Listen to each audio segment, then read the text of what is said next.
सभी मित्रों को आरबीएस क्लासेस द परीक्षा गुरु में स्वागत है। आइए मित्रों, आज के सेशन में हम एक नए विषय के साथ उपस्थित हुए हैं। तो जितने बंधु जुड़े हुए हैं आरबीएस क्लासेस से सभी को नमस्कार। और आइए हम टीजीटी सामाजिक विज्ञान के विषय में आज वार्ता करने के लिए आपके समक्ष उपस्थित हुए हैं। तो टीजीटी सामाजिक विज्ञान, जैसा कि आपको मालूम होगा कि माध्यमिक शिक्षा सेवा चयन बोर्ड द्वारा कल विज्ञापन को जारी किया गया है और यह विज्ञापन बहुत अब तक का सबसे छोटा विज्ञापन माना जा रहा है। अभी तक का इतिहास रहा है कि इससे कम वैकेंसी अभी तक नहीं आई थी। लगभग 3500 सीटें पूरे हर सब्जेक्ट को मिलाकर 3500 कुछ सीटें हैं। तो अब तक का सबसे छोटा विज्ञापन है और उसी से संबद्ध हम अपने विषय को लेकर आए हैं, सामाजिक विज्ञान विषय को लेकर। तो उसी के बारे में हम आप डिस्कशन करेंगे। तो हम आज ये सेशन थोड़ा सा महत्वपूर्ण इसलिए है क्योंकि इसमें हम कुछ महत्वपूर्ण सीटों के बारे में भी चर्चा करेंगे, विज्ञापन परीक्षा डेट के बारे में, संभावित डेट के बारे में, क्योंकि मैं तो न तो सदस्य का मेंबर ही हूं और न तो भविष्यवक्ता भी हूं। जो अंदाजा लगाया जाता है, अब तक का अनुभव जो रहा है, उसी के आधार पर हम आपको बता रहे हैं हर चीजें। और इसी के साथ ही और कुछ विषयों पर भी कि कैसे स्ट्रेटजी आपकी हो जिससे आपकी सफलता सुनिश्चित हो, उन्हीं सब विषयों के साथ हम आपके साथ उपस्थित हुए हैं। तो आइए सेशन को शुरू करते हैं और आगे बढ़ते हैं।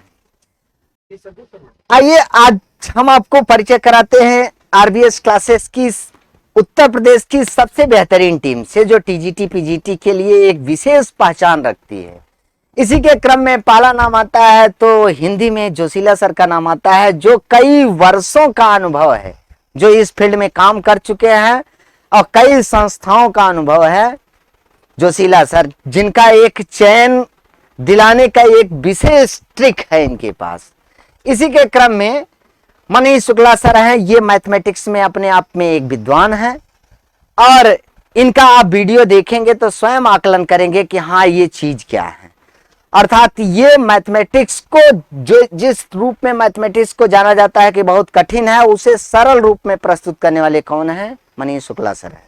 तो इन्हीं के क्रम में संस्कृत के लिए पंकज सर हैं, बहुत विद्वान आदमी हैं। इनकी जो है बाणी में ही सरस्वती निकलती हैं, ऐसे लगता है। और इनके बारे में बताने की जरूरत नहीं है, जो संस्कृत विभाग से संबंधित लोग होंगे वो जानते होंगे। और इंग्लिश के प्रवीण सर हैं, जो कि बहुत फेमस टीचर माने जाते हैं इंग्लिश के लिए। सुनील जी जो हैं इकोनॉमिक्स के लिए हैं। सुनील जी भी एक विद्वान आदमी हैं, कई बार आईएएस के इंटरव्यू दे चुके हैं। इस बार भी उन्होंने इंटरव्यू दिया था, लेकिन दुर्भाग्य से चयन नहीं हो पाया। उनसे आप इकोनॉमिक्स पढ़ेंगे, इनसे ज्योग्राफी भी आपको अध्ययन मिलेगा। आयुष सर जो है ज्योग्राफी विषय से हैं, तो दोनों लोग मिलकर इसका अध्ययन करेंगे। ज्योग्राफी और इकोनॉमिक्स दोनों का अध्ययन जो कराएंगे वो दोनों लोग मिलकर कराएंगे। 50-50% पे क्या करेंगे दोनों लोग, ज्योग्राफी आप दोनों लोगों का, क्योंकि इनका मुख्य विषय ही इकोनॉमिक्स और ज्योग्राफी रहा है इसी पे। और बाकी आप हमसे पूरी तरह से परिचित हैं। हम आपको सामाजिक विज्ञान के विषयों के साथ हम आपके सामने उपस्थित होंगे। हमारे बारे में कुछ कहने की जरूरत नहीं है, आप सब भली भांति जानते हैं, अपरिचित नहीं है। तो आइए, ये हमारी सुनहरी टीम है, सबसे बेहतरीन टीम है और सब ऊर्जावान खिलाड़ी हैं इसमें अपने अपने क्षेत्र के लिए। सब ऊर्जावान और प्रतिष्ठित खिलाड़ी हैं। तो और बाकी जानकारी के लिए आप ये हमारा कोर्सेस जिस दिन अब शुरू हो चुका है, नई बैचेज लॉन्च की जा रही हैं। इसके लिए जो फी निर्धारित की गई है, मार्केट में सबसे कम प्रत्येक विषय के लिए 2499 फीस अब तक की सबसे भारी छूट दी जा रही है। 2499, इससे कम फीस और नहीं हो सकती जितना हमारी संस्था आपको दे रही है। इसके लिए इंक्वायरी संबंधी अगर किसी भी तरह की अगर कंफ्यूजन आपके अंदर है तो इस नंबर पर क्या कर सकते हैं, व्हाट्सएप कर सकते हैं। कौन सा नंबर है? 8299003391, ये इंक्वायरी का नंबर है। ये व्हाट्सएप इस पे कर सकते हैं। तो व्हाट्सएप करने के बाद सारी टीजीटी पीजीटी से संबंधित जितनी भी जानकारी आपको चाहिए वो मिल जाएगी। अगर आप बात करना चाहते हैं तो ये 2 नंबर दिए गए हैं 6306967730 और 6306919521। ये दोनों नंबर पे आप क्या कर सकते हैं कि इन इंक्वायरी संबंधी कोई भी जानकारी आप ले सकते हैं, प्रवेश संबंधी जानकारी और या किसी तरह की कोई भी कंफ्यूजन की जानकारी हो आप ले सकते हैं। आइए, ये सब हमारे बम्पर छूट है जिसकी चर्चा मैंने आपको किया। ये इंक्वायरी संबंधी नंबर हैं, इसके बारे में मैं पीछे डिस्कशन कर चुका हूं। हमारी बैच जो है वो कब से न्यू बैच, फ्रेश बैच आपको मिलेगी। आइए, सामाजिक विज्ञान के विषय में हम थोड़ा सा इसकी योग्यता के बारे में, सीटों के बारे में, क्योंकि ये बड़ा कंफ्यूजन वाला होता है तो उस कंफ्यूजन को दूर करने का हम प्रयास कर रहे हैं। तो सामाजिक विज्ञान में कॉम्बिनेशन का सबसे बड़ा समस्या होती है। अगर कोई भी विद्यार्थी नया होता है तो कुछ समय तक तो उसे कॉम्बिनेशन ही सही समझ में नहीं आता। तो कॉम्बिनेशन के लिए अर्थात इसकी योग्यता क्या है, तो योग्यता जो निर्धारित की गई है टीजीटी की, वह स्नातक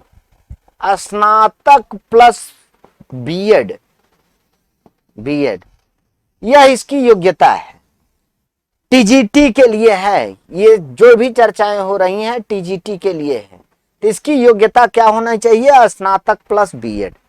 लेकिन स्नातक का मतलब जो बीए में सामाजिक विज्ञान के विषय के लिए 4 विषय होते हैं सामाजिक विज्ञान के अंतर्गत, इतिहास, नागरिक शास्त्र, भूगोल और अर्थशास्त्र। नागरिक शास्त्र को ही राजनीति शास्त्र कहा जाता है। 3-4 विषयों में से बीए में 2 विषय का होना अनिवार्य है, चाहे 2 विषय 2 ही वर्ष लिए हो।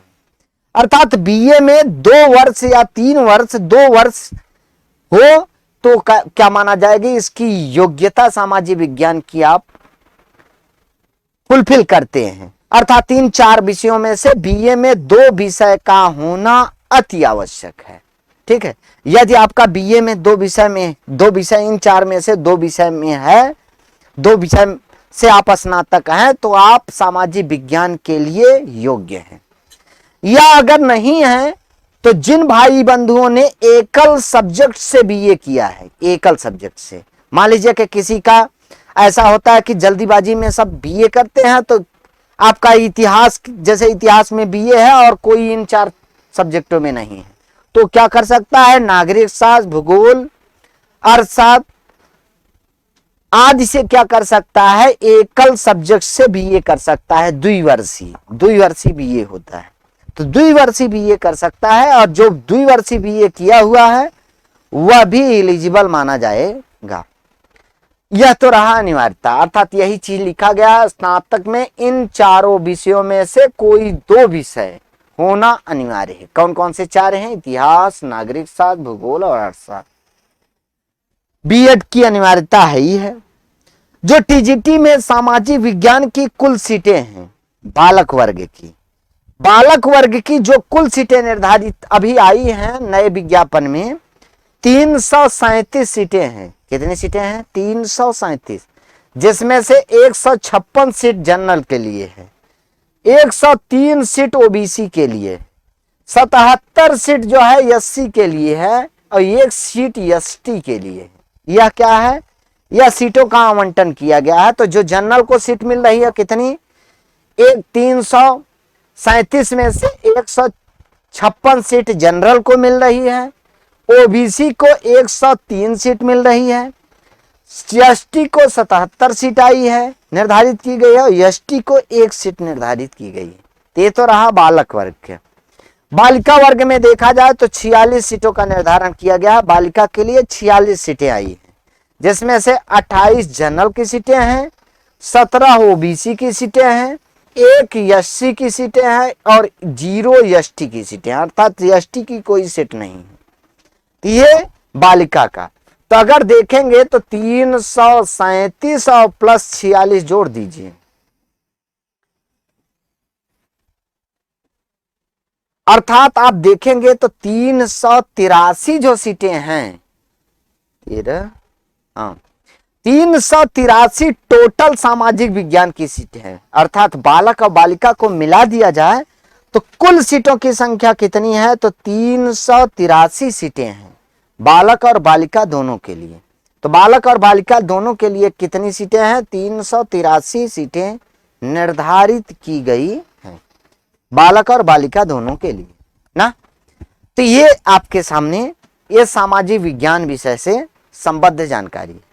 इसके साथ साथ आप सामाजिक विज्ञान की कैसी स्ट्रेटजी बनाएं, क्योंकि समय बहुत कम है। लगभग 9 जुलाई को इसकी लास्ट डेट निर्धारित की गई है फॉर्म भरने की, अर्थात फॉर्म फुलफिल फॉर्म की जो डेट निर्धारित की गई है वो 9 जुलाई की गई है। 9 जुलाई देखा जाए तो 2022 यही इसकी अंतिम तिथि है। अब आप कहेंगे कि सर एग्जाम कब होगा? तो इसी के 2 महीने और ले लीजिए, 2 महीने, अर्थात आप अब संभावित जो डेट निर्धारित हम कर सकते हैं, संभावित वो तो आयोग निर्धारित करेगा, लेकिन जो संभावित डेट परीक्षा की आएगी, परीक्षा की जो डेट होगी वह आपकी लगभग सितंबर से लेकर नवंबर दिसंबर तक आएगी, नवंबर दिसंबर तक आएगी। अब हमारी संस्था जो परीक्षा अर्थात जो विषय लॉन्च किया है, जो जिम्मेदारी उठाई है आपको पढ़ने की पढ़ाने की, वह जिम्मेदारी आपको जो निर्धारित की गई है वह 100 दिनों का टारगेट बनाया गया है, 120 दिनों का, 120 दिनों का टारगेट बनाया गया है कि जो टीजीटी की बैच को पूरी तरह से क्या किया जाए, समाप्त कर दिया जाए। इस रफ्तार से चला जाए शुरू से ही, और रफ्तार ही नहीं, आपको साथ में लेकर, अर्थात सारे कंफ्यूजन को दूर करते हुए, मेन लक्ष्य है, हमारी पहचान ही है कि सिलेक्शन दिलाना, और सिलेक्शन ही हमारी जिद है। तो इसके लिए निर्धारित कितनी की गई है? 120 दिनों का निर्धारण किया गया है कि 120 दिनों के भीतर हम आपका टारगेटेड बैच पूरा करेंगे। तो ये जो बैच स्टार्ट की जा रही है ये टारगेट बैच है, अर्थात टारगेट बैच का मतलब एक निश्चित समय सीमा के अंदर इस बैच का समापन करना, यही इसका मुख्य उद्देश्य है। और यही नहीं कि सिलेबस को समाप्त करना है, इसके साथ साथ आपकी तैयारी को सुनिश्चित करना जिससे आपका चयन सुनिश्चित हो सके। इसी टारगेट को लेकर हम आपके सामने उपस्थित हुए हैं। तो जो हमारी बैच टारगेट होगी वो 120 दिनों की होगी, लगभग 3 महीने की। तो अभी हमारे पास जून का महीना है, जुलाई का महीना है, अगस्त का महीना है, सितंबर का महीना है, और इतने में हमारा कोर्स हमारा कंप्लीट हो जाएगा। सितंबर आते आते जब तक परीक्षा की डेट होगी तब तक हमारे कोर्स जो है कंप्लीट हो जाएंगे। इसीलिए आप सभी प्रवेश संबंधी जानकारी के लिए विभिन्न नंबर दिए गए थे, उस पर आप संपर्क कर सकते हैं। अब हमारा तो ये टारगेटेड बैच है।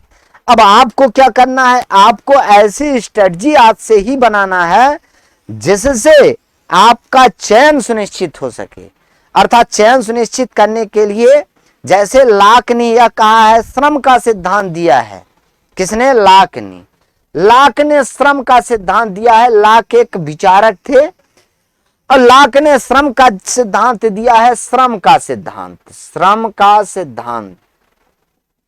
उन्होंने यह बताने का प्रयास किया था कि प्रत्येक जो वस्तु होती है वो क्या होती है? सार्वजनिक होती है। प्रत्येक वस्तु सार्वजनिक होती है, व्यक्ति उसमें अपना श्रम जोड़ देता है तो वह उसकी निजी संपत्ति बन जाती है, और जब उसकी निजी संपत्ति हो जाती है तो निजी संपत्ति को छीनना सबके बस की बात नहीं होती।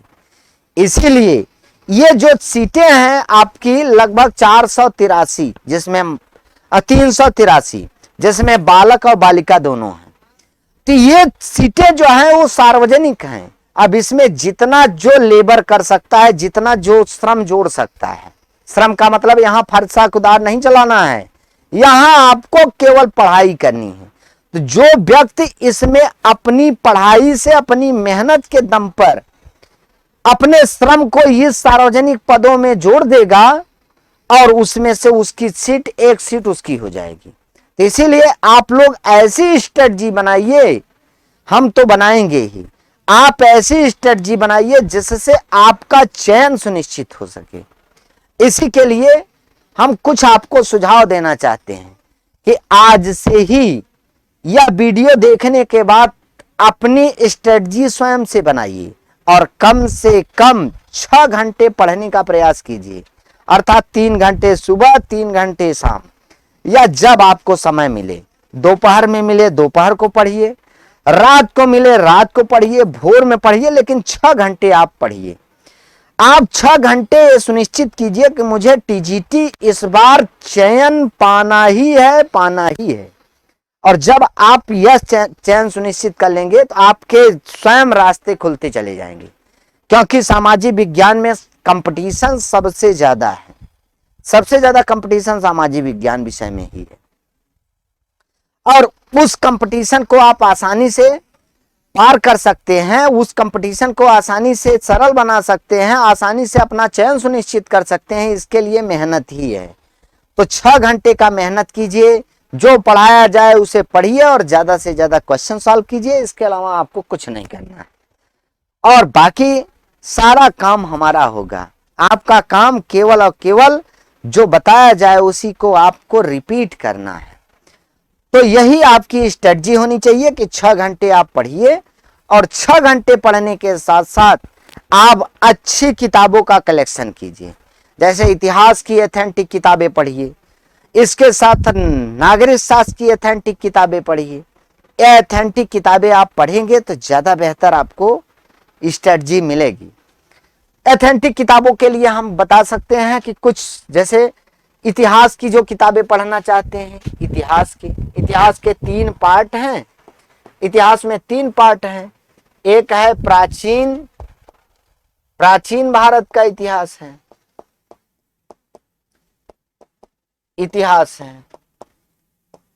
इसके लिए जो मूल किताब है वो केसी श्रीवास्तव है। बहुत अच्छी किताब है केसी श्रीवास्तव। यह मूल किताब है। जितनी भी मार्केट में किताबें आती हैं इसी किताब से लिखी गई है, श्रीवास्तव। ठीक है।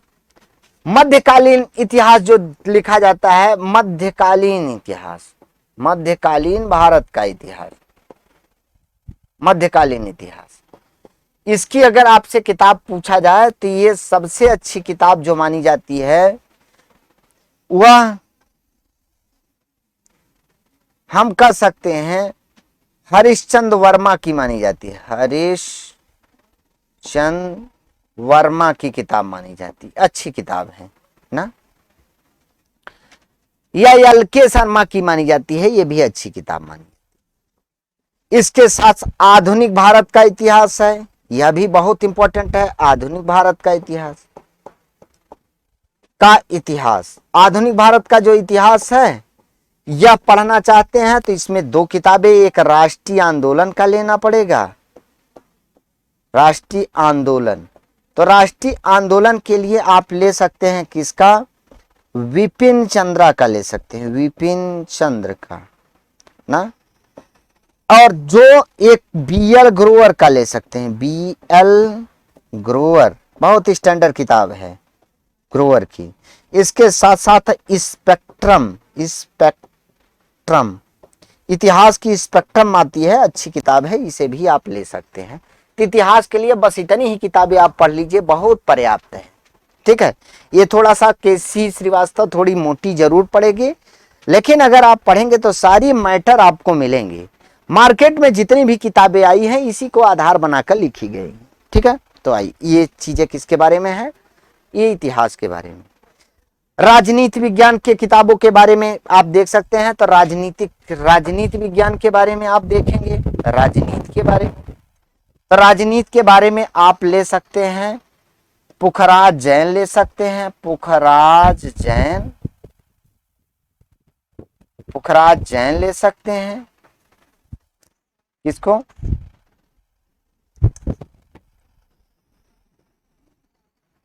पुखराज जैन ले सकते हैं। यह राजनीतिक सिद्धांत और राजनीतिक विचारक दोनों की आती है। या ओपी गाबा को ले सकते हैं, गाबा, ये बहुत बेहतरीन किताब है। इसी प्रकार भारतीय राजनीतिक चिंतक के बारे में लेना चाहते हैं तो भारतीय राजनीतिक चिंतक के बारे में लेना चाहते हैं तो चिंतक की जो किताब बेहतरीन है वह है बीएल फाड़िया की, बीएल फाड़िया की अच्छी किताब आती है, इससे भी आप ले सकते हैं। तो बीएल फाड़िया में जैसे टीजीटी में केवल 3 राजनीतिक चिंतक हैं, कौन, मनु, कौटिल्य और गांधी। तो ये जो तीनों मिलेंगे इसी बीएल फाड़िया की किताब में मिलेंगे। जबकि पुखराज जैन और ओपी गाबा का राजनीतिक सिद्धांत की भी किताब आती है और राजनीतिक विचारक की भी किताब आती है। राजनीतिक सिद्ध अर्थात राजनीति विज्ञान में भारतीय संविधान अगर लेना चाहते हैं, भारतीय संविधान, तो भारतीय संविधान की जो किताब है वह किसकी ले सकते हैं, तो वह ले सकते हैं